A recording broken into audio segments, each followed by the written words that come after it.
Live from Hogblood's Den, it's Pod by the River, episode 81. I'm your host today, Ed Hand, and I'm joined by the one, the only, Hogdale. What's up? Yeah, What's up, guys? go! Good to see you. Also, Ed, dumbass, presented by Beyond the Monster. By Beyond the Monster. I have to be reminded, because we do have, not corporate sponsorship. I wouldn't say they're corporate, but they're, indie Cool guy sponsorship. They're sending us to a lot of their viewers, and that's actually been objectively really beneficial for our ratings. So thank you for that. Thank you, Shout Chris. Chris We Henry. really appreciate it. Absolute king. Love that guy. Yeah, awesome guy. We love Chris Henry here. We respect him, and you will not badmouth him, Hogdale. I will not. It's true. I'm not going to do it. How are you doing today, man? How has your Christmas celebration started yet? Like, what's Christmas like in the Hoghold? No, we nothing Christmassy yet. Usually we get a little festive.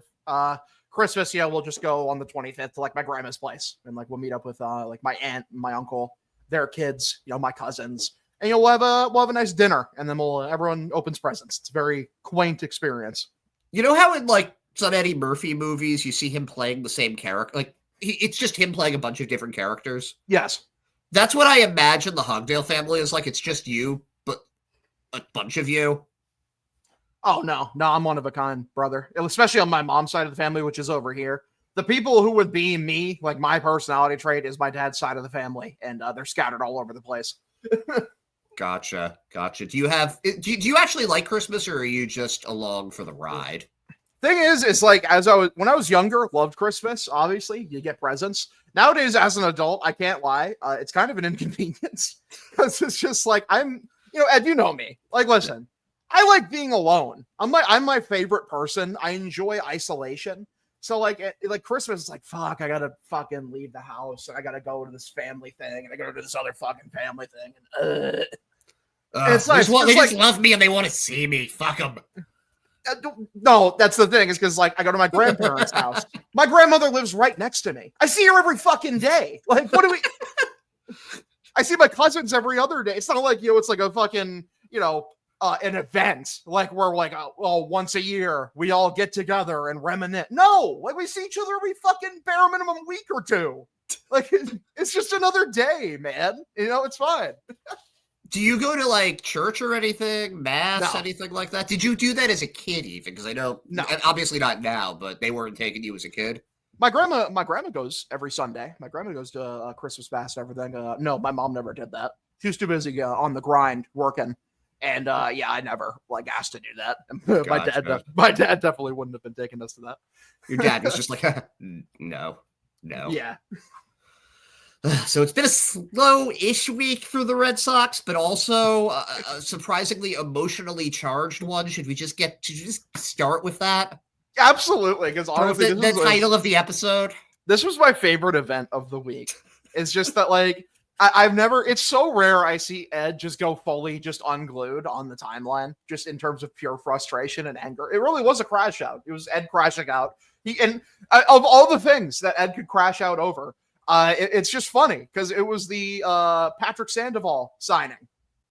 Yeah, it was, but it wasn't that they signed him. No, it wasn't that. Because Hogdale, just so you know, I really respect and admire how you handled this. Could you just please tell everyone what you did very quickly? Because it was the right thing to do. If I had to give an overview of my initial thoughts of the Patrick Sandoval signing, I think I could only describe it as annoyed indifference. Because it's just like, cool.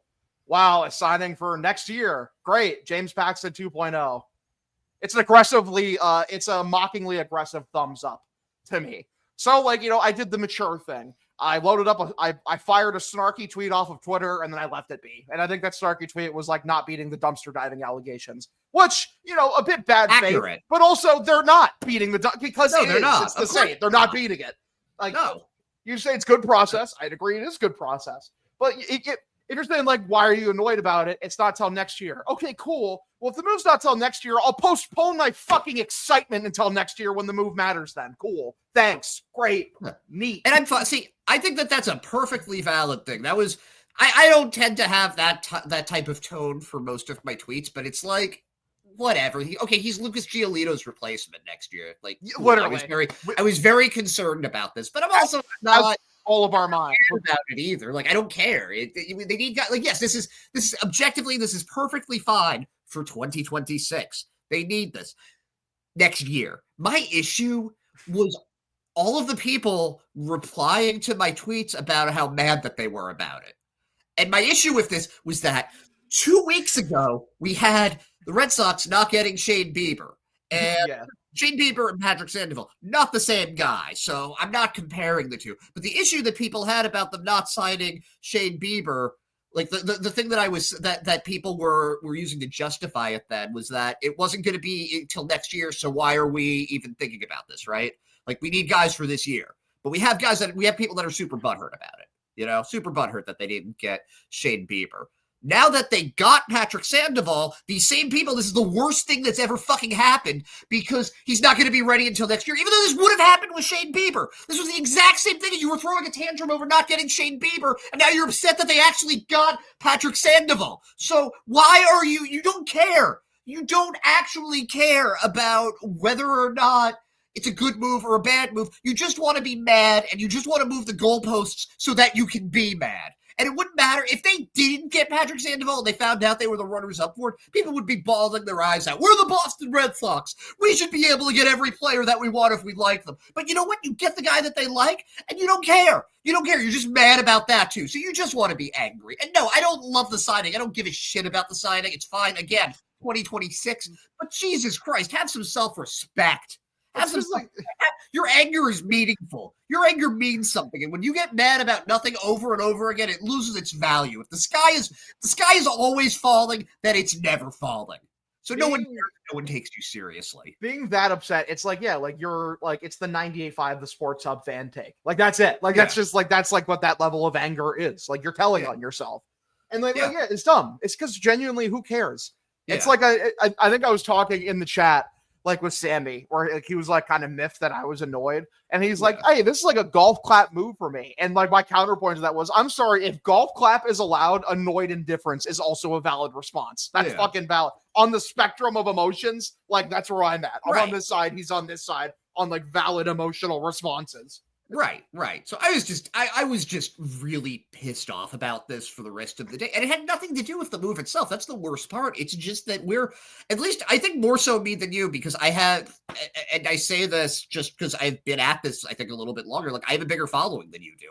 So I get a lot more of these people just in my comments. Anytime you try to be like neutral about it, because it's really what I try my best to do, is to not go with the emotional takes, just read the move like, oh, okay, this is why they got this guy. You don't need my opinion on it. This is why they did it. My favorite thing was people saying that you were just trying to get artificial like excitement for the team to make people listen to the podcast. That was my favorite. Which is weird. You know what's weird about that is that I wasn't even talking about the move. It's artificial excitement by me taking a giant shit on our listeners. Like, yeah, that's an awesome move. That's an awesome move to bring people on. That's a great idea.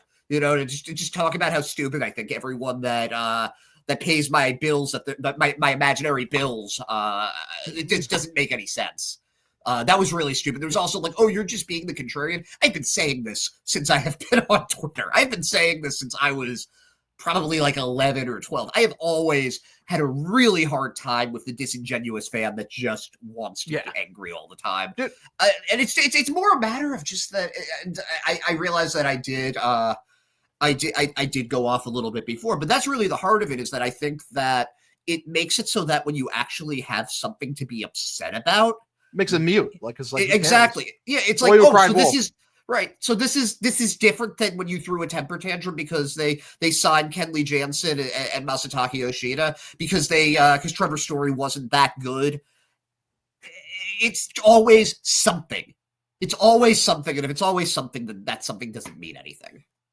Which, like, part of my negative emotion towards the move, honestly, it's because it's just the way my brain works, where the way people like were talking about, it's like, okay, you got Patrick Sandoval for 2026, but like, it's okay. It was a minor move, but we need to make other moves. So that made me violently PTSD flashback to the trade deadline when you got Danny Jansen. And remember what my first reaction to the Danny Jansen, like, that better not be our right-handed hitter. Yeah. The correct take I tend to have a lot of them. But like, I was like, you know what? This is fine, but this cannot be the right-handed batter. And like in the back of my head, like they might do that. Like just not get anyone else because they've done that the last couple of years. And lo and behold, there you go. No other right-handed bat. I get that too. I really understand that people have been a little traumatized from the last few seasons. I don't think that the Red Sox PR have done themselves any favors. Terrible. But I also think that people are like this offseason already has been different than previous ones just by virtue of the trade for Crochet. And I'm not saying like, oh, they got Crochet, job well done, we can all jerk them off and go home. But that actually is something. Like that's pretty significant. They got the best pitcher that they could have gotten, short of maybe Roki Sasaki. Like that doesn't count. Sasaki might still be on the table. Like no one knows where he's signing. I will be very surprised if they get him. That would be really cool if they did, but I would be shocked. I would be fucking obviously just ecstatic. Yeah. But yeah, that's what got me all riled up and hot and bothered and all that. And I think but that's the thing also. If I get I don't get that mad about stuff, so I feel like it stands out a little bit more when it happens. Yeah, it's funny. It really it brought me joy to see that timeline. It was also funny because like it was leading up to it because you were just straight up trolling people on the timeline the last couple days. Yeah. Like yeah. So like it had been building. On. Yeah. The Shane Bieber thing is funny too that people got so mad about that because like at the end of the day, like he went back to like the team he's been with his entire career for like barely any money because he likes it there and he wanted to rehab there. Yeah, and the Red Sox threw more money at him, and he was just like, nah, I'm good with Cleveland. Do people ever consider that, A, people like to go where they're comfortable, and B, they like to go where they've had success? And Shane all credit to the Guardians. They must be a fucking great place to play, because Jose Ramirez took a discount to stay there, like a hefty discount. Yeah, this is a guy that would have gotten, I mean, he wouldn't get Juan Soto money, but he'd probably get more than whatever Vladdy Jr. is going to end up getting. He would have gotten $500 million in the open market. He's like a top 3 bare minimum third baseman every year. Yeah. More often than not, he's the best third baseman in baseball. He's I think he's an active Hall of Famer. I wouldn't feel uncomfortable saying that. He's an active Hall of Famer. I absolutely agree with that. Like, not even looking at his stats, like I don't doubt that if he's not already there, he's like a year or two away. Yeah, he's already at 52 WAR. Yeah, he's an active Hall of Famer. Absolutely. Can I tell you the biggest positive takeaway that I have from the Sandoval signing is that it shows that pitchers want to come to Boston to rehabilitate their career. And that actually is a good thing, that guys want to come here. Yeah, because that would have been something in the past, ever. No, James Paxton was the first guy, and he gave them a real discount. Then they brought in Liam Hendricks and Michael Fulmer, and now they're bringing in Patrick Sandoval. So I don't mind that, but it's the order of operations. Ideally, you want this to happen in February, after we know what the base of the team is going to look like, and it's not just 3 lefties that they've brought in. I understand the frustration, the antsiness, because like when you said with Crochet, like it's clear this offseason is already different. Yeah. That's a half truth. It is already different. That is true, but there's 2 sides to being a competitive team. One is being willing to put your balls on the table in terms of prospects. That's a GM problem. That's a GM problem. The other, which is debatably, especially in the Red Sox case, much more important, is the ownership aspect of willing to put money on the table, which is like John Henry's been a fucking cheap ass the last couple of years. In terms of like the Scrooge index, they're like bottom 3rd in the league. They're like right next to like the fucking Twins and like the Guardians and like the Rays. Like they're in the same ballpark as them. Like, then the Scrooge index, for those who don't know, is basically percent of revenue that a team makes spent on the product. Yeah, like so it's not. It's not like the Red Sox are objectively spending more than the Rays and the Guardians, but they also make a lot more. Yeah, they make way more in terms of revenue. The Red Sox are the 3rd most profitable team in the big leagues, only by, I believe, the Yankees and the Dodgers, and that's it. Yeah. So again, like John Henry has been a cheap ass, and like that has been a objective fact. And I think all of us are just really desperate to just have him just shut us up. Just shut us up. Just pay him. Pay Corbin Burns. Pay Alex Bregman. Pay someone. But what if the payments, say he does, but what if this is giving Crochet a long extension and giving Roman Anthony a long extension? Maybe let's say he throws in, he already extended Cesar Rafaela and Brian Bayo, but let's say he throws in Houck or somebody like that. Like, would that do it for you, or does it have to be something substantial? substantially more. You can extend those guys, I'm sorry, but also you need to get like one of the big free agents you're looking for. Like if you love Alex Bregman, go get Alex Bregman and like also extend the guys because you can. You have the money to do so. Stop pretending like you don't. They're still 50 million shy of the threshold.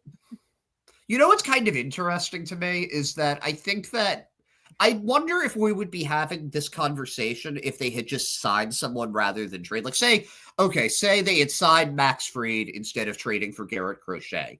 Do you think people would be as frustrated by that? Because nope. I would probably say no, because we might not have gotten Crochet, but we still have all those prospects. So that's like a good thing.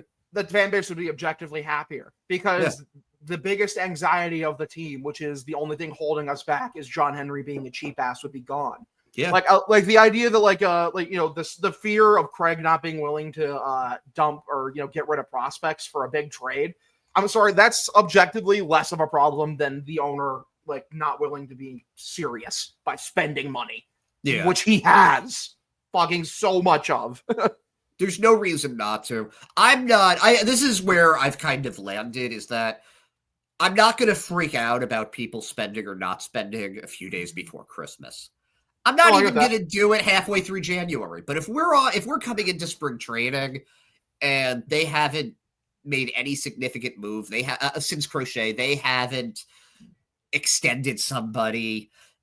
That's where you start to get angry. That's where the thing is, like, the timeline is like, to me, like, you can't get fully angry until the pieces that you want aren't available anymore. Exactly. Bregman's still out there. Like, exactly. Burns is still out there. They haven't been signed yet. No one signed them. They're just sitting there. No. So, and honestly, everything I hear about Alex Bregman, I wouldn't be surprised if we do end up with him. Honestly, I think they love him. I do too. Obviously, it's theorized out there that Cora adores him for obvious reasons. Like, they fucking Houston. Like, he knows him. Houston. Yep. In the press conference, where he was raving about Bregman, basically twerking on stage, for the love of God, just sign Alex Bregman. And Bregman was one of those things beginning of the offseason when I saw what he was asking for. It's absolutely not. But I'm confident in Craig that he's not going to give him a contract that's close to that, because I don't think anyone is going to give him a contract that's close to what he was asking for at the beginning of the offseason. And truthfully, right now, I've seen some people compare this situation to the JD Martinez signing. And I think that's an apt comparison because truthfully, who the fuck else is in on Alex Bregman other than us? It's us in Detroit. It's not the Astros anymore. The Astros signed Walker and traded for Paredes, so it ain't them. I think that Bregman makes a lot of sense for the Red Sox for a few reasons. They obviously need the right-handed bat. I don't think that it would mean that they're moving Raffy off of third. I think that they'd probably put him at second and spell Raffy when they have to at third. But they would have him for that. He could even play some shortstop if they needed. He's very versatile, and that helps. But he's got the kind of bat that would translate very well to Fenway, 30 home runs, that kind of hitter. But I think the part that's overlooked the most is just the leadership part. They need somebody for these young kids to kind of command the troops on the field. And you could say it's Trevor Story, but he hasn't been there that much, and he's not as good as Alex Bregman. Alex Bregman has the ability to back it up. You look at what Bregman's done with his career. He comes to Fenway, it might be like Adrian Beltre where he revitalizes it, and you end up having a Hall of Famer. It's that he's that type of player, that he's had that good of a first half of his career. Yeah, Bregman, if what comes to pass, he probably should be a Hall of Famer by the time his career is over. He's part of ballot, but not first ballot, but he's going to be a guy where he's probably going to rack up the WAR to get there. And his fall off, quote unquote, hasn't been it's not steep. Do we really think that Alex Bregman is going to stay at a mid 700s OPS? I don't. I'm sorry. He's 30, not 38. Right. Obviously still excellent defensively. Where people sell me on this, where I can get behind Alex Bregman. Obviously balances out the lineup. That's a righty that you add into the lineup. His hitting profile is something they like because it brings balance in more ways than one. Yep. Because Bregman walks and he doesn't strike out ever. He just does not strike out flatly. And which is nice because the Red Sox have a bunch of high strikeout guys. Love Tristan Casas. He strikes out a shit ton. Raffy strikes out a decent amount. Story strikes out a fuck ton. And so it'd be nice to, Connor Wong. Your other right-handed bat there. He strikes out a ton. Raphael, say not Raphael strikes out a ridiculous amount. Like, yeah, everyone in this team for the most part strikes out a lot. So it'd be nice to have a guy where he's an anchor and like he's just a grinder, can grind out an at bat. You know what we liked about Justin Turner. Basically, honestly, it's like a younger Justin Turner. Like, honestly, who's a better hitter? Yeah. The rich man's Justin Turner. Rich man's Justin Turner. That is what Alex Bregman is. Like, honestly, now that I'm thinking about it. Turner's a damn good player. Like, he at his peak, it was incredible. He was really good. Not a Hall of Famer, but he's the kind of guy that you need on championship teams in the same way that Mike Lowell was. Bregman is here above that. Also, the most important thing, honestly, that Bregman brings is championship pedigree. Rafael Devers is the only person on this team right now with real playoff experience. Well, don't say, not exactly. What? Aroldis Chapman? Shut the fuck up. Okay. He has experience in blowing games, like really late in the game. You didn't specify. You didn't specify what kind of experience. I was talking about hitters. Okay, fuck off. But it's just Raffy. All the other guys are young. It's a really young team for the most part. And even the veterans, like Story, he played for fucking Colorado. He didn't get any real playoff experience. No. I think they made the first round a couple times, but. Like, Bregman brings that championship bravado. He's part of one of the most dominant runs of any baseball team ever in, like, what the modern Astros did. He's a good fit. Like, I really do like it. The only concern is, like, okay, if he plays second, like, so what, Kristen Campbell's a left fielder now, I guess, which he could definitely do it. Like, it's not that he can't do it, but it's like, I would have liked to have him at second base. And also, like, does this further the dialogue that Wilyer Abreu is the most traded man of all time? Because I'm sorry, like, are we holding back Roman Anthony now? Like, no, that's ridiculous. I don't know what they're going to do with that whole situation. Because the other thing is Cora loves Wilyer. He really does. He should. He's a great player. Yeah. He's a really good player. No room on this team for him, but he is excellent. If they could find room for him, I'd love that. Wilyer Abreu won a Gold Glove. He was an extremely useful player for this team. Okay. Yeah, man. Sorry, I'm not playing you over Roman Anthony. Let me ask you this though. Let me riddle you this, Hogdale. Say they move Cedar Rafaela to just a full-time utility player. You put Jaron Duran in center, Roman Anthony in left, Wilyer Abreu in right. Now your lineup is still pretty unbalanced, but that does give you a play that probably does give you the best defensive outfield alignment that you can have, and you can put Fadon in against whatever you need there. But the thing is, in the situation, though, like where you have Bregman, the lineup isn't unbalanced. Honestly, it looks pretty. But you're removing Fadon from the lineup, though, so it's still going to be, and you're still taking a righty out of the lineup and just replacing him with Bregman. So your only righties, I think, are still. Yeah, I think my statement still stands because like Fadon isn't a good hitter. It's more balanced. Fair enough. So I love Fadon. He could be really good, but like. He's not there yet. Why did they give him that contract? Why? Why'd they do that? Because he's useful. He's going to be useful for. He could have been useful for a lot less money. Yeah. I don't know. I'm sure that they're regretting it, but at this point, just with the way that things have shaped out since, but. I'm not going to. It's not like they gave him a ton of money. They're not even really spending. It was like $1 million this year. It's not like it's been much at this point. No, the problem is it's not even the money. It's that like in the situation that we're talking about of like trading players, he would have been moved. Like if you didn't give him that contract, you can just trade him because like again, like you want to keep Wilyer Abreu. Okay, cool. You love Wilyer Abreu. Okay, again, Roman Anthony is coming. Kristen Campbell is coming. These guys are better. We know they're better. Everyone who knows anything says these guys are going to be fucking amazing. And like you're blocking them for Cedar Rafaela. Give me a break. But there is an advantage to his versatility. Worst case scenario, he's a very good utility guy. And he's definitely. I'd love to see him be a great. Yeah, I'd love to see him be a great utility guy. He should be the utility guy. He hasn't earned He hasn't earned an everyday center fielder role. He hasn't earned anything. So now we've got two other small lines of business for the Red Sox. They traded Cam Bouger for bummer right-handed pitcher. I'm going to brutalize this, but it's Yoiker Fajardo. How old is he? Fajardo. He was 17 last year. He'll be 18 this coming season. Okay, I already like the trade. He was Dominican Summer League All-Star, and he was listed on a recent MLB Pipeline list for top 20 players in the DSL to watch. On that list was another pitcher, from the Red Sox system as well. So they don't have a lot of guys that are that far down. This is, I think, Dalvin Hernandez. This is building, obviously, for like the second wave of like whatever like that out, and that's good. That's again good process. Yeah, and honestly, like that's why I asked first thing. It was like, how old is he? It's like 17, 18? Perfect. Because that means they love his arm profile. That means that like they because Boozer is a useful piece out of the bullpen. He wasn't bad at all. He wasn't bad at all, and some people were surprised. Well, why is Mickey Gasper still on this team? Why did they pick him over Bernardino? But with Boozer, you're actually getting something back for him, so I think that's why you make that trade. You have to clear the 40-man roster spot. Is Boozer good? Yes. Yep. Did they just bring in 2 more lefty relievers?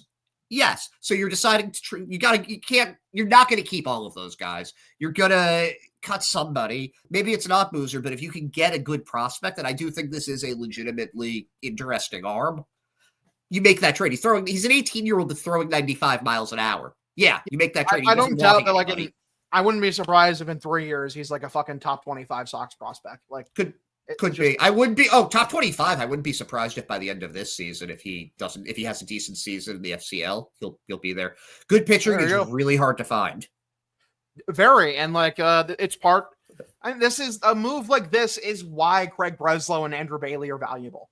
It's because like you trust them to identify pitching talent for the future and develop a pitching infrastructure. We always talk about the Rays and their pitching infrastructure. They have a million guys in AAA that they can just call up and they can give you useful, not just like okay innings, but like genuinely like great innings of like, fireballers.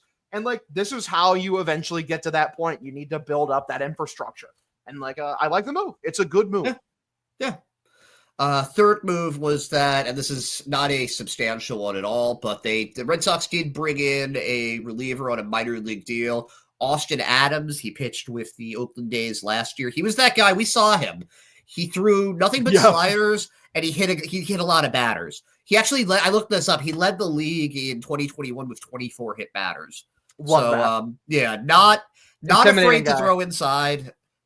Really only has that one pitch from what I can tell. He hit 13 guys. He also got cut by the Mets and apparently totally lost his shit about it. Edwin Diaz was quoted saying that he crossed a line. Yeah. I don't mind that in a reliever. I kind of want my bullpen to be totally psychotic if I'm being complete. Like, not Aroldis Chapman completely psychotic, but socially acceptably. Well, listen, when I hear something like, oh, he led the league in hit batters, like, okay, sick. His stuff is nasty. He just has no idea where it's going. Yeah, sounds like a perfect Andrew Bailey arm. Like, good job. Good sign. Can I tell you the thing, when I look at that, though, I just think of Jake Diekman, and the only good thing about Jake Diekman was it was the perfect breaking point in the game for me to walk my dog.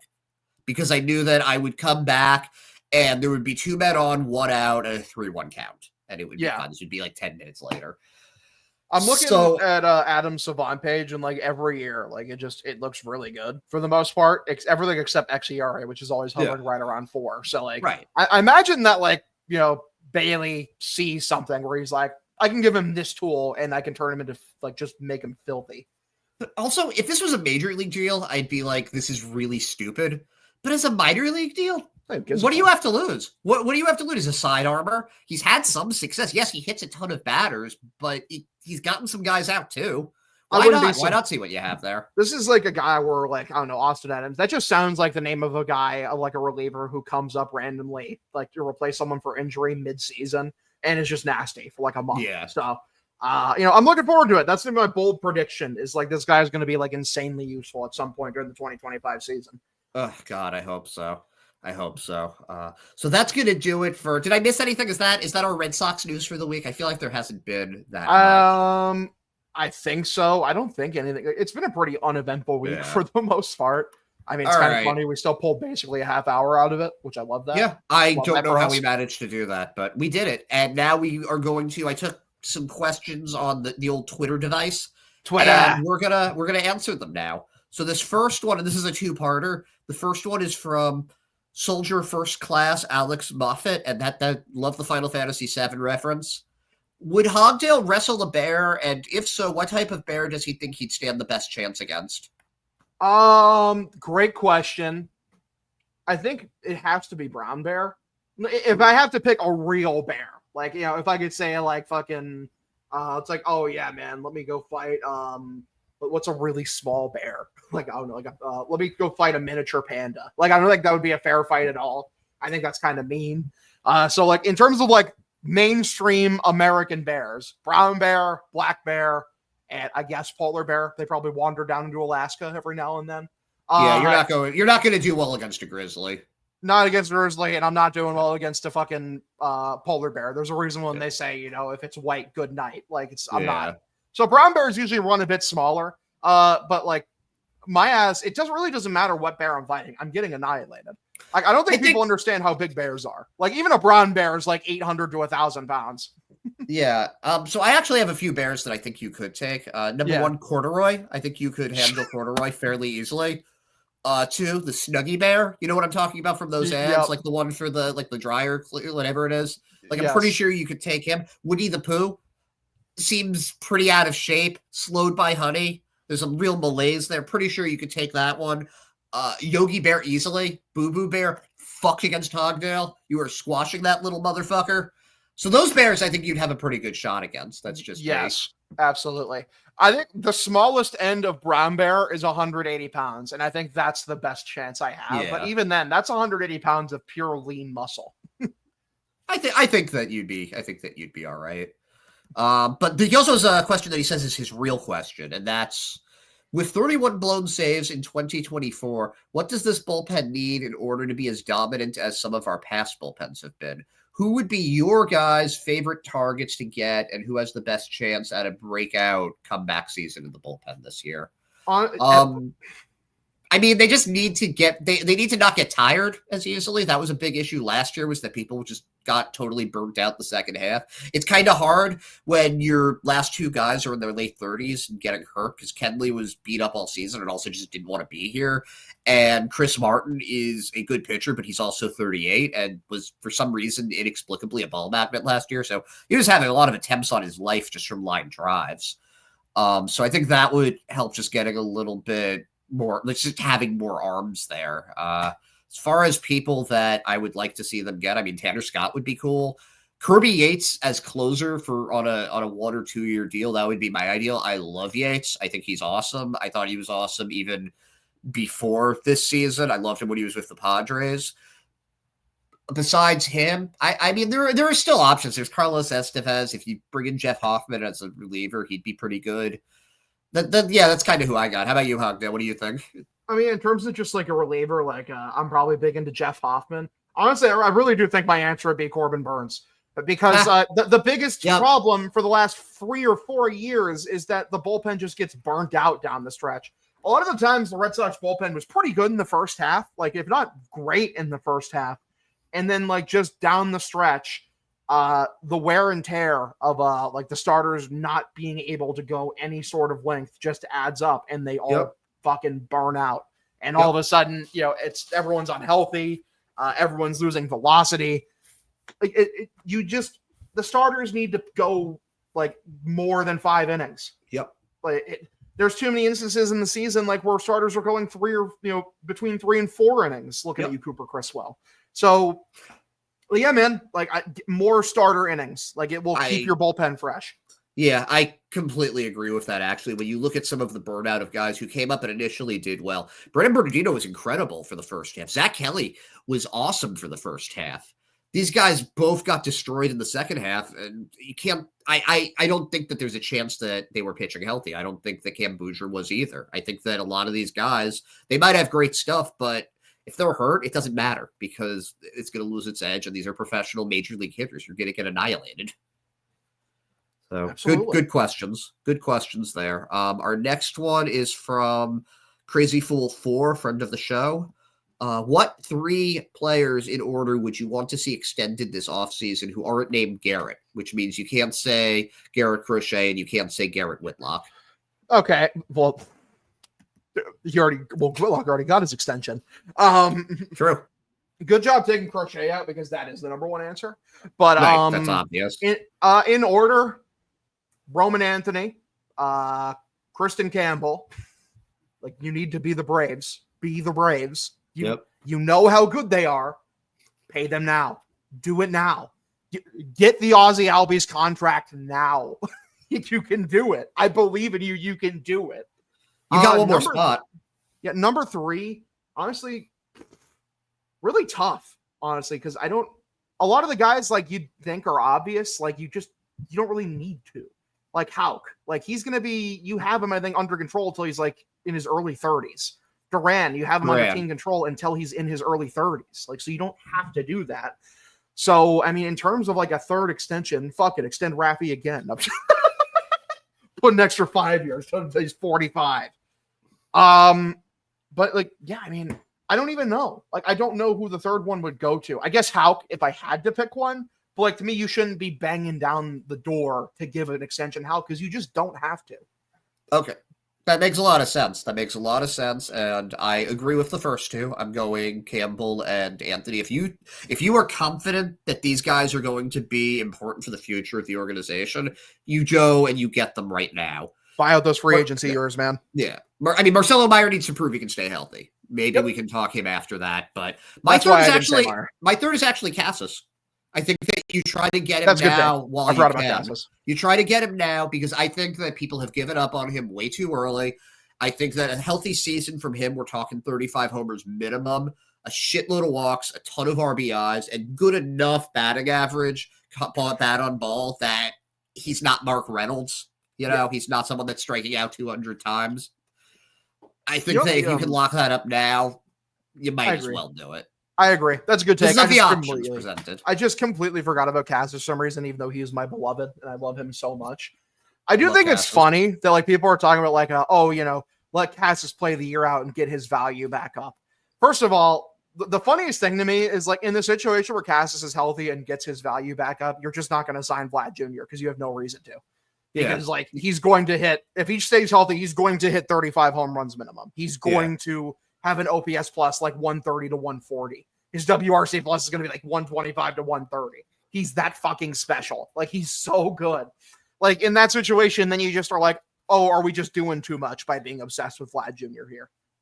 Just saying. I have an unpopular take about Vlad Jr., and it's that I could see him as being somebody who decides to rest on his loins after he gets his big contract, and I don't think he'd be bad, but I don't think he'd be worth the contract either. So that's... I would be worried if, like, he signed that contract more of a psycho with some of a bumfuck team. I think he would not rest on his laurels if he was a Red Sox. I don't. I think he has guys here that like he really vibes with. I think, especially like, for Yankee games, he'll get up for Yankee games. That's true. He does hate the Yankees. I do enjoy reading that quote every time I hear about Yankees. Like if he's signed with the Rockies, like, he's going full Chris Bryant. Like, I don't give a fuck. I got my money and I am dipping.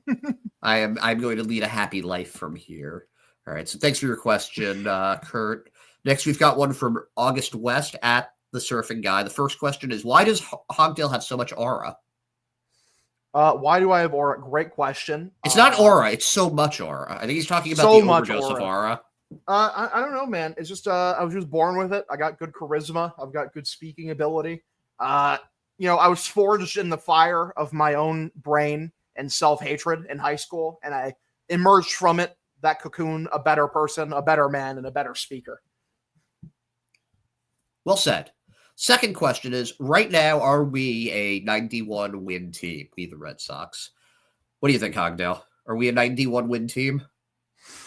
Yeah. If no one gets hurt. Yeah, it's a big if. But that's a fucking big if, and that's why you make more signings, because guys are going to get hurt. And I really like how the team's constructed right now. I think it is already, for the most part, a better team than last year. Because what you lose is you add Garrett Crochet to like what was a pretty good rotation. They needed to go more innings, but in terms of the quality of innings, like it was a top 10 rotation in the league, and you add Crochet to it. And in terms of like what you're losing offensively from Tyler O'Neill, in the situation where you sign nobody, Roman Anthony, Kristen Campbell. Like, are you really worried about your offense? I'm not. Are you worried about the Boston Red Sox ability to generate offense? When has that ever been a concern ever? Nope. And you've got a lot of guys that are healthy that haven't been in a while, that weren't last year. And, again, who knows if they're going to be, but the odds of Tristan Cassis and Trevor Story going down so early with freak injuries is kind of low. Massa was playing hurt for most of the season, and this is going on who's currently in place. You've got Sadon and Abreu with another full year of experience. I don't know. I'm not too concerned about I would also say that like a 91 win team on paper just flatly isn't good enough for me for how good this team can be with the proper investment.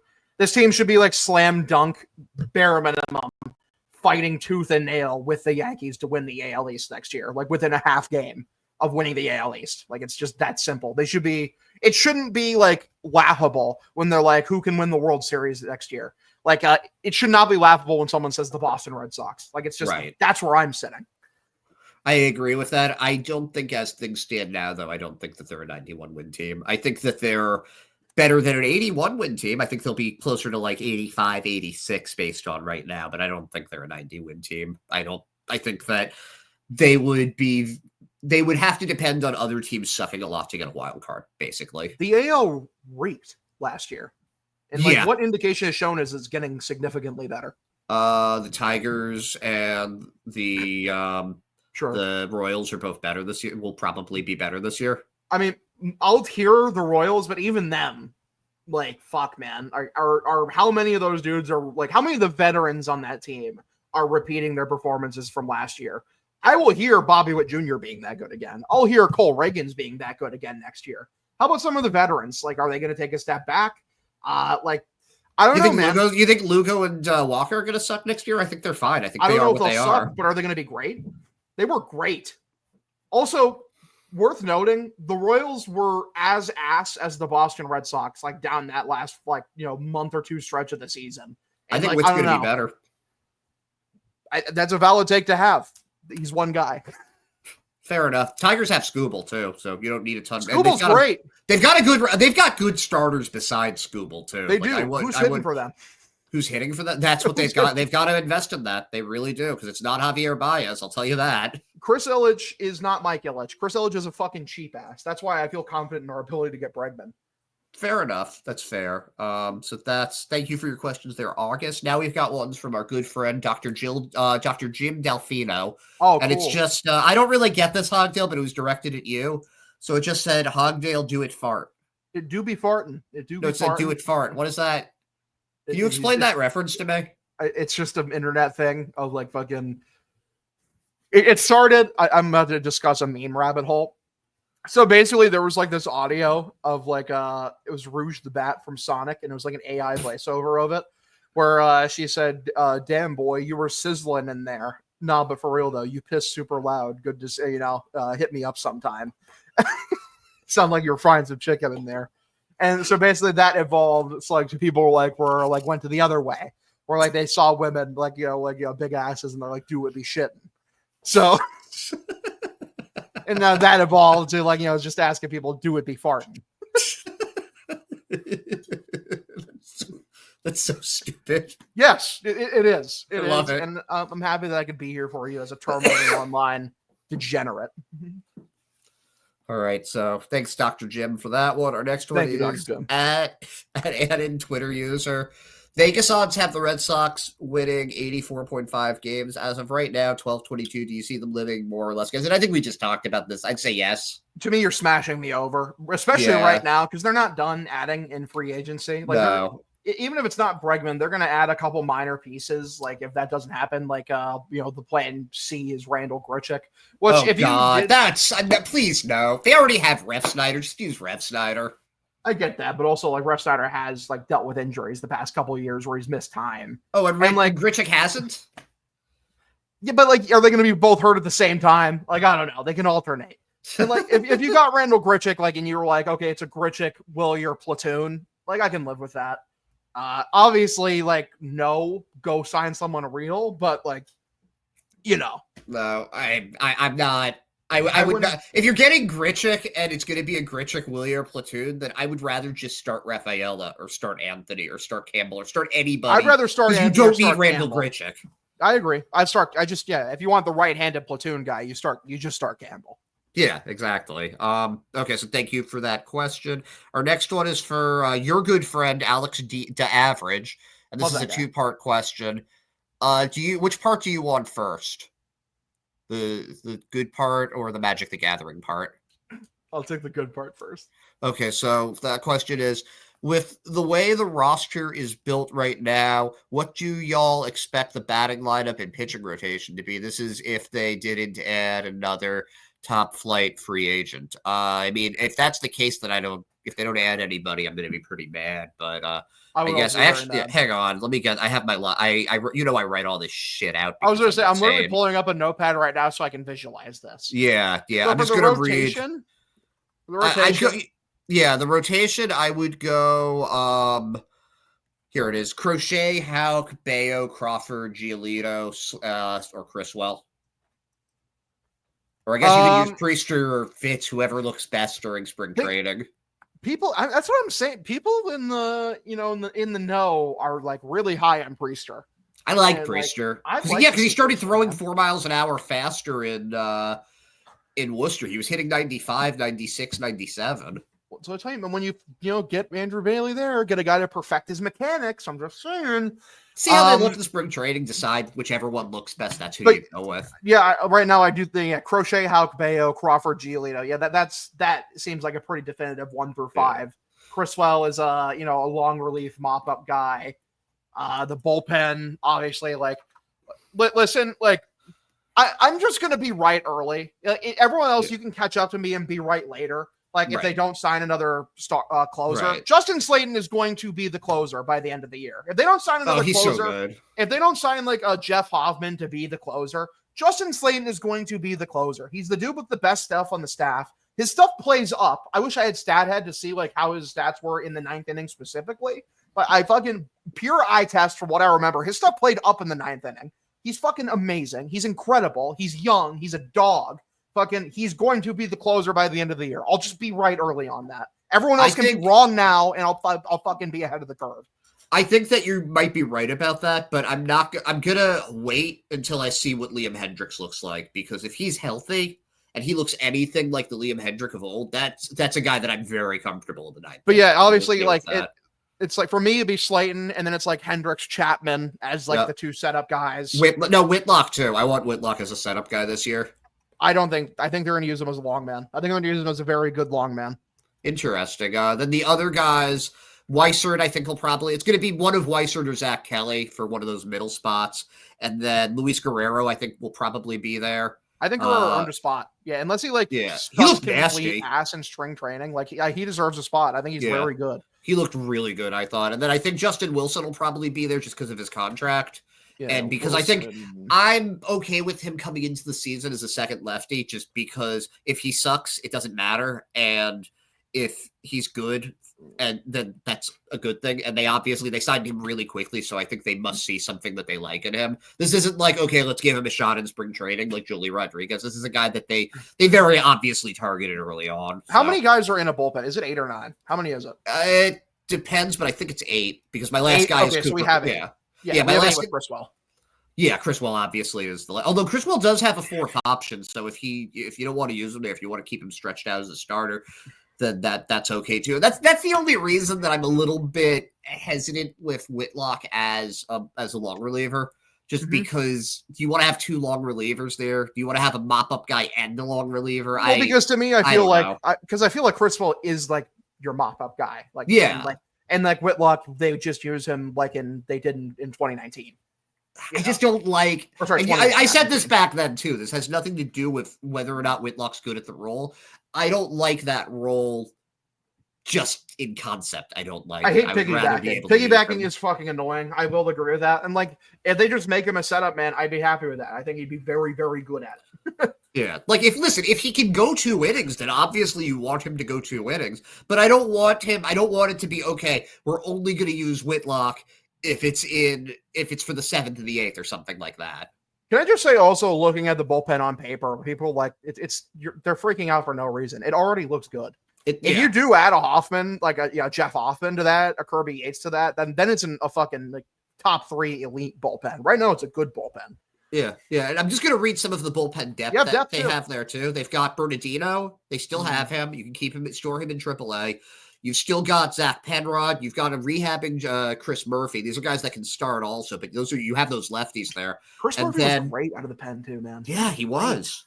He was. And then you have Winkowski, you have Priester, you have Fitz, you have either Kelly or Weissert, pick your poison. You have Chase Sugar, who didn't look bad, and you have I like Sugar. And they have Hunter Dobbins, who we had him on. This isn't spoiling anything for anybody. We had him on the pod that I did with Parker to the show we go, and he was saying that he's already been told that he's going to get a shot to win a bullpen job in spring training, and that they're probably going to start him off with the Cutter Crawford type role where he's pitching in long relief. Maybe they'll start him, but that'll probably be further down the road that he starts. But that's a good guy to have anyway. That's a good guy to have on the roster.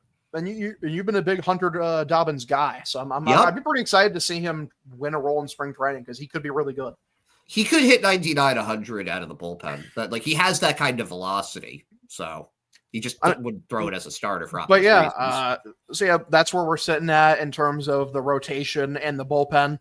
In terms of the lineup, obviously, I think we're both sitting right now, Duran in center, right? Duran center leading off. I'll read you my lineup and you can tell me if you disagree with it or not, because you might. But this is where I have Duran in left leading off, then Raffy, the third baseman, batting second, Story, the shortstop, batting third, Cassis at first, then Yoshida, the DH, Wong at catcher, Willier at right, Vaughn Grissom at second, and Sadon at center and batting ninth. Yeah, I mean, I don't hate that. I guess right now, with the roster you currently have, I'm fine with Sadon center and if you want to put Duran in center, if you want to, here's my question for you though: if you want to if you want to play Duran in center, who are you putting in left? Because it's a waste to put. So you're starting the season with Roman. I mean that's viable. That's perfectly valid. Smart. No, that's perfectly valid. I was doing this. Yeah, I was doing this based on the current 40-man, but that would be, I'd be fine with that. Or even Kristen Campbell, put him in left. Exactly, you could do either. But fuck, man, to me, I'm so tired of it. I'm so tired of the pussyfooting around the situation. I'm so tired of people not being willing to fucking put your nuts on the table and understand what you have. You know he's great. You know Roman Anthony is going to be so fucking good. Play him now. Rookies are going to struggle at the beginning of the season. Yep. So get that out of the way now. So by the end of the year, when the games matter, he'll be fucking great. He'll be so fucking great. But yeah, Anthony, I'd probably have him in left, and I probably bat him seventh. I probably bat him seventh or eighth. Obviously let him develop, get his time. But him or Campbell, if you're one of those people with the asinine take of Anthony's young, he's 20, so he needs to sit a bit longer, even though he has literally zero to fucking learn. I mean, I was more thinking just too many lefties. That's fair enough too. If it's just a lineup balance, so if you want to go with Campbell instead, because you want a righty back, that's not usually what people say to keep Anthony down. He's young. Yeah, Juan Soto was young too, and they brought him up because they weren't fucking cowards and they knew what they had. Yeah, no, I mean, I see the lefties thing more so because then if you're not playing Rafaela, that's another righty that's out of your life. You have a full. This is the same conversation though, because I feel the same way about Campbell. He should be playing opening day. So that's fine. He's so good. Then I bat him seventh instead if you want to make that decision. So for me, it'd be Duran center, Raffy third, probably Story in the three, playing shortstop, obviously. Tristan Cassis. Who I got in the 55? Thing is, I'm trying to remember who's on the fucking team right now. I have Moss is still DHing. So I think Moss is probably fifth DHing. And honestly, Moss is still a good hitter. He's just not what anybody wants him to be, especially the Red Sox. Yeah, and then I don't know. I think I'd have Willier. That could work. Have Moss sixth. I think I'd have Moss is just a little better against lefties, I feel like, and I'd want to separate the two. I don't know. I'm probably overthinking it. I mean, to me, they're comparable. They're the same profile of bat for the most part. I like Willier has a bit more power, and I want him to bat Moss is better more often. Yeah, and Moss is better at making contact. So. Yeah, I think at Masataka, and then in left field, like I said, pick your poison, Anthony or / Campbell, one of the two. It's just play them. In the 8 hole, I'd have probably Connor Wong. Whatever. Wong. He's fine there. That's fine. And the only thing I don't have right now is the second baseman. I have Vaughn Grissom listed for that right now. We'll see who that is opening day. That's fair. They might put Sadon there. They could put Sadon. They could put day? Campbell there. They could put David Hamilton there. They could put Romy Gonzalez. They have honestly, a lot of options. If I'm going to be completely honest, nuts on the table. In the situation where we don't sign Bregman, I'm putting Anthony in left, and I'm putting Campbell in second. That's what I'm doing. No, that makes and I'm that having makes them bat 7-8, and then Wong will be my 9. That's what I'm doing. Yeah. All right. For the bench, I have listed Carlos Narvaez as catcher. That's the guy that they just traded for. That's supposed to be really excellent defensively. And then utility guys, Romy Gonzalez and David Hamilton, and then Rob Refsnyder as your bench outfielder. Yeah. That sounds right. I like all those bench pieces for the most part. Completely. And then you have Mickey Gasper and Nick Sogard in AAA for depth. I like the depth. I mean, you don't like Mickey Gasper. You don't have to lie to me. It's okay. That's fair. But like looking at the lineup, like especially if you're putting the two young guys in, I love the lineup. I think the lineup is fucking electric. I think it's young. I think it has so much energy. I think it has real pop, especially like if Campbell is as good as we think he's going to be, because he has Cassis. I have no doubt in Cassis being as good as he is. He just has to be healthy. He just has to play. If he plays, he's going to be amazing. All right. So that was a good question. The second question, will Ed Hand play Hogdale and I in Magic? And my answer is an emphatic no, because you guys live in Iowa and I don't. And although I do have a Magic the Gathering deck, I haven't touched it in years. It's I have a red-white deck.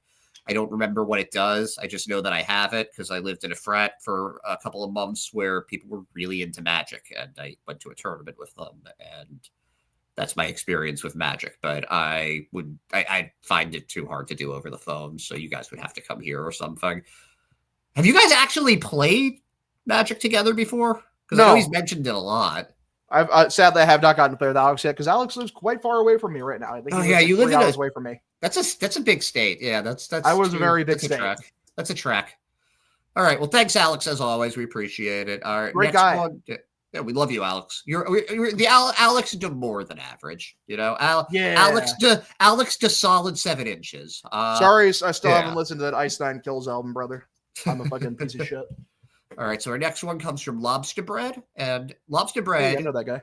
Our friend, the sentient lobster, Lobster Bread, wants to know how tall is too tall. And Hogdale, as our resident tall person, I will let you decide this one.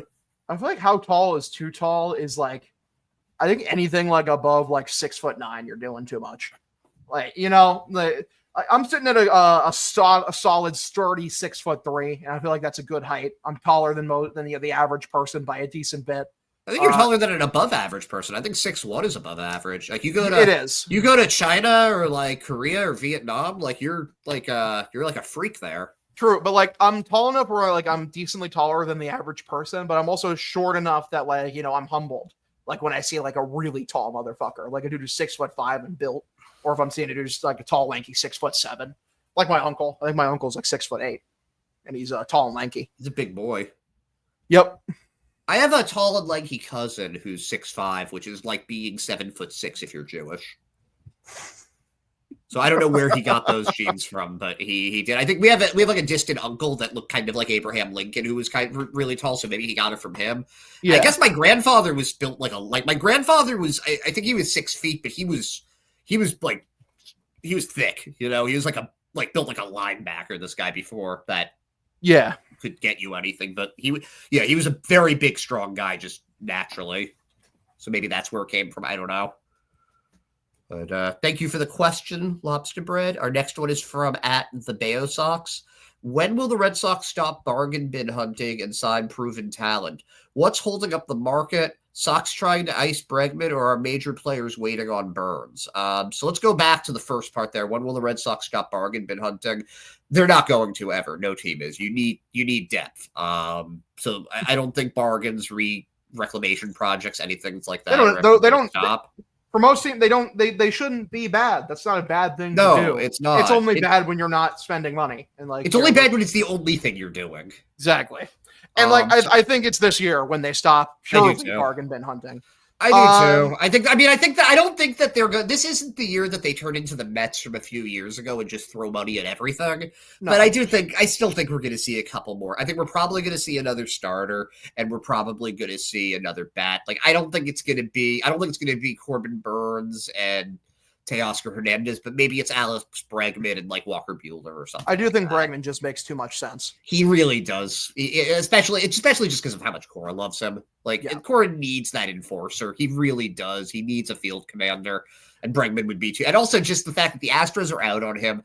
It doesn't seem like there are any teams that are really that into him, I guess. No, it's like, right now it's like tentatively like, oh, we think the Tigers are interested. They're checking in, and the Red Sox are interested. Yeah. Maybe we'll check back in February and look like assholes, but just for right now, it just doesn't make any sense. This is also, I was talking to Jen McCaffrey the other week on this show, and she kind of pointed out that with Full Throttle last year, it was kind of like they set it by accident and spent the rest of the offseason walking it back. They haven't walked back shit this year. They've just not at all. We're going to spend. So I think that does. Listen, I get being impatient. I get not trusting them. There's plenty of reasons for both of those things. But I'm not going to be reactive to it. I'm going to see where they're at on, let's say, February 1st, whenever spring trading starts, pitchers and catchers report. And you look at the roster then. But until that point, or until all the guys that I like are off the market, But in terms of like what's freezing up the market is Bregman's asking for too much money. Like Burns is asking for too much money, and teams are like, no. And like, we're not going to pay you that. And like, we're going to bring you down to our price, and we'll wait until you're willing to come to the table and take a more reasonable offer. That's what's happening. If the offer that Corbin Burns was looking for was on the table, he would have signed 2 weeks ago when the reports were coming out. Like, it's likely he signs today. That's when he would have signed. Like, that means the offers just simply are not there. Like, can I tell you what I think happened? Can I tell you what I think happened? I think that we saw Soto get $765 million or whatever it was. And then we saw the Yankees overcompensate by giving Max Fried the David Price contract. And players think that they are worth a lot more than that. Because, like, look at who's better, Corbin Burns or Max Fried? I would say probably Corbin Burns thinks he deserves more money than that, or at least something very similar. He does deserve more money than that. He deserves a chunk more money.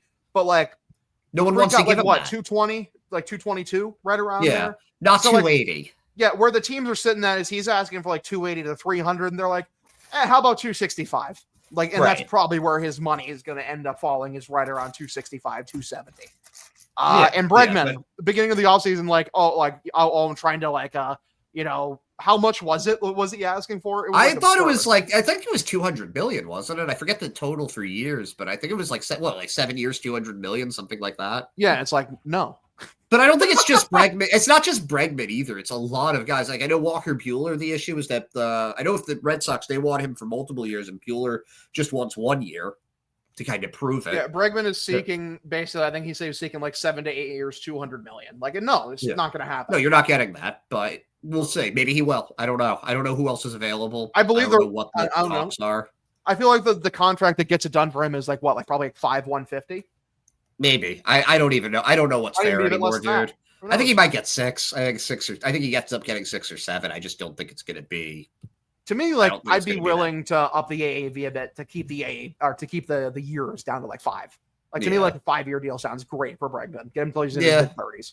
I just don't. I think he's gonna want to go to 36 or 37. Personally, I think that the years matter more than the money for him. And I might be wrong about that, but if that's what it ends up coming down to, like, just give him the years. He can. This is a guy that he'll just play first base and DH. He's probably somebody that at Fenway you can teach him how to play left field. If it's a 7-year deal, though, it's going to be like 180. It'd be like 180. Yeah, that's fine. Like, cool, do that. Or 620. Yeah, I think that's the last question from there. Yeah. All right. So our next one comes from Chris Connor 303, and this one is pretty specific. Marlins clear fire sale again. Red Sox have been checking in for 2 years now. Do they finally pull the trigger on Alcantara? And then Marlins need everything.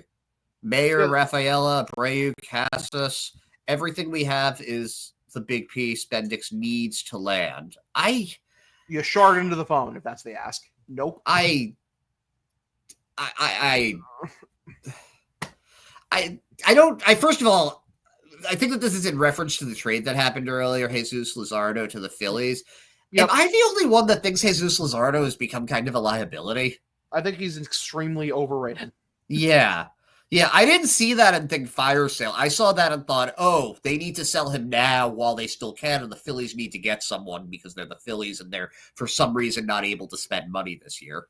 Like, they can sign Max Kepler, and that's going to be the limit of it. Like, so Luzardo, I'm pretty sure, like, he was hurt. So, like, you know, like, I'm not taking too much into his stats this year. It's not the stats, it's that he's always hurt. Yeah.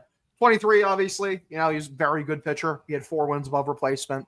3.58 ERA. That's good pitcher. Very good pitcher. I don't know, man. I'm not, you know, nutting for fucking Jesus Luzardo. Like, that's not what gets my goose. And in terms of like a Sandy Alcantara trade, he's basically an untradeable player. And like the reason he's an untradeable player is because we all know that he's as good as he is, but also there's like a real, like, he hasn't pitched much the last couple of years. And like last year we saw him, he wasn't up to his standard. But there's a very good argument to be made that like this year he's going to get right back to his standard.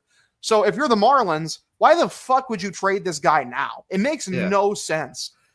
And like, as the only reason you trade him is if you were getting value comparable to like what you would get for when he's good. And no team is going to pay the value of what you would need to get him when he was good, when he hasn't been good, you know, very recently. It's just dumb. He's basically an untradeable player. It makes no sense for either side. Yeah. Yeah, I agree with that, and you articulated it a lot better than I could there. But it's a good question, and we appreciate it, Chris. So that moves us to our last question of the day. This comes from at Over Wonderdog. Question for all of you. If you could be any fish, what would you be and why? I'm going with turtles aren't fish, so I can't go with one of those turtles that lives for 250 years. Maybe a jellyfish. They're indestructible. They don't really have to do a lot. Kind of like that. How about you, Hogdale? Jellyfish are pretty cool. I feel like it'd be. I feel like being a whale of some sort would be pretty. Whales aren't fish though. They're mammals.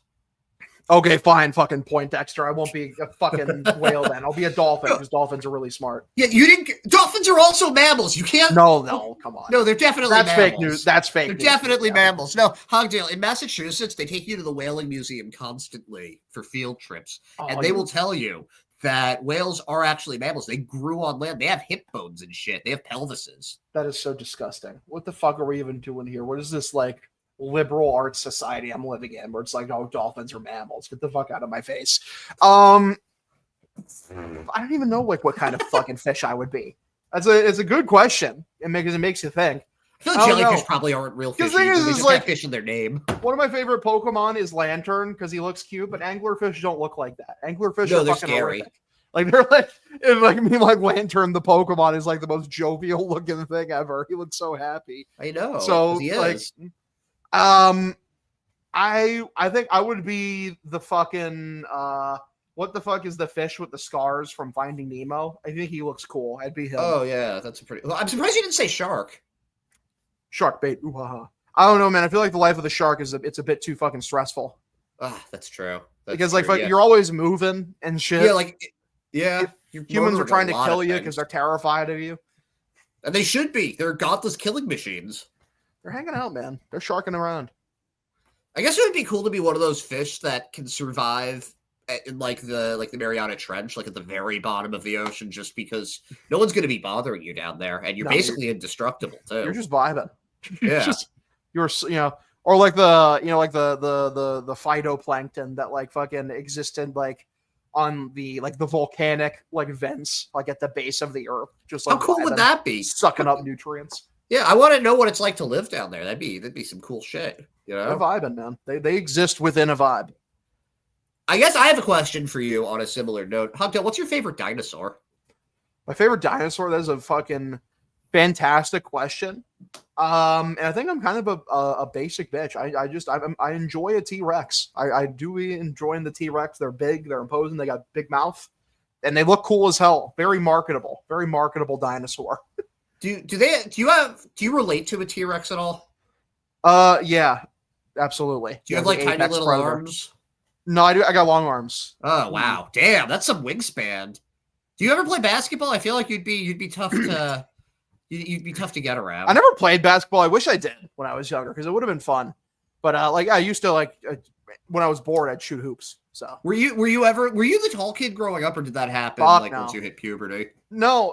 Thing is like I got overshadowed by like this dude in my class who like was like 6'5", 6'6" by the time we like were freshmen in high school. Oh wow! So like everyone else just looked short next to him by comparison. Well, like, so by the time he was bigger, Hogdale. Yeah, he was tall, skinny guy though. But by the time I was like 16, 17, I think is when I hit 6'2", and like I think I was 6'3" by the time I turned 18.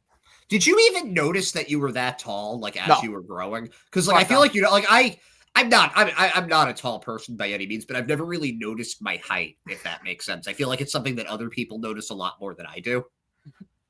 I only really started to notice how tall I was when I would visit my dad's house. And I would see my stepsister because she's like 5'6". She's tiny. So like I stand next to her and I'm just like, family. Yeah, like I'm looking down and I'm like, oh, you're fucking tiny. Also, like I was like noticeably taller than my dad, and my dad is like 5'10". Oh wow, so he's like a pretty normal heighted guy. Yep. All right, so I think that's our show for this week. I'm surprised that we've gotten over an hour out of. I'm very pleased with this episode. I gotta say, yeah, I think we knocked it out of the park, especially considering the complete lack of real topics to talk about. Our biggest news was just me getting angry at fans about how they were reacting to not Pablo Sandoval. God, you would think it was Pablo Sandoval the way they were reacting to it. You would think that. They're like, he's our new starter. That's our new number 5 starter, Pablo Sandoval, guys. Ugh, God. I if that happened, or if like say they brought back Rich Hill and he was going to be the number 5 starter, I don't think I would watch this year. Yeah, it's like, no, we're good. I'll skip to next year. Yeah, we'll just skip. This will be our anime podcast or something, you know? Yeah, absolutely. All right. Well, yeah, I think we might have an episode this week. We've got some guests that we're talking with, and I don't know what day they're going to want to come on, but we might have another one. We'll figure it out. Obviously, Christmas this week, so we'll see. Yeah, we'll see what happens. But might be a little radio silent. Yeah. Enjoy the holiday season, and great time as always. We'll see you later.